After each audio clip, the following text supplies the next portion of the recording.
Well, Sorrel here. I'd like to go through a little demo on how to do a GIF. A GIF is an interesting file. It was created back in 1987 from CompuServe.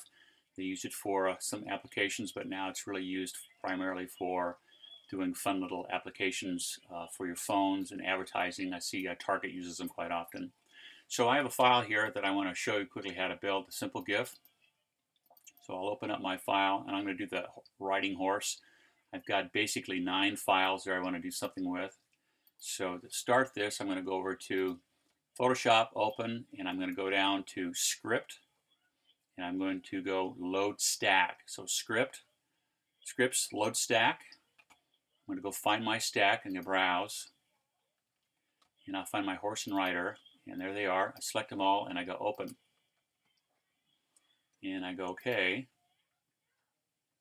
and it will load those. There they are. Give it a second here as it loads. And you can see that it's getting the 9 frames. I chose this one because I've got that Ridley Scott one and it's got 120 frames. We'd be here for quite a while. Make sure that we're on the Create Animated Frame. I just click that. I should have gone back. The Create Frame Animation. It'll be located here, so make sure you click Create Frame Animation.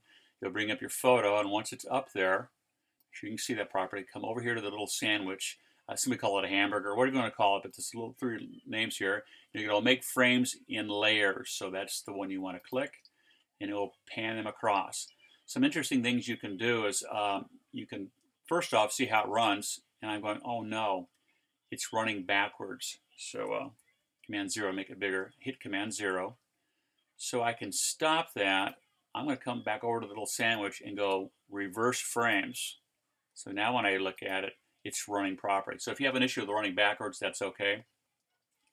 You can also change the speed of this. I will select Shift all the frames. Then you come in here where it says 0 seconds. You can change the speed of this to whatever you want. Do them all, and then you go and you hit it. And that's probably too slow for my needs, but that's so you get an idea how you can change the speed of this. Back over here again. Shift. I'll change the speed on that back to 1 second. See how that looks? That actually works pretty good. It was a little slower than the original, but I did it at a 0.1. And when I'm done with that, I can simply come up here to Export as Legacy Web, and it will bring up this dialog box. Everything should be preset for where you want to go with it. It's forever, looping forever, so it will loop forever. And you go Save, and then you give it a name. I'll call it horse. Let me spell it right. Horse _ rider. It's a GIF, GIF. It's going to go into my desktop and go Save, and there's my file. And I can open it up, I can look at it, hit the space bar, and it's running. And that's how you make a GIF file. Okay? I hope this was helpful, and we will see you in the next tutorial.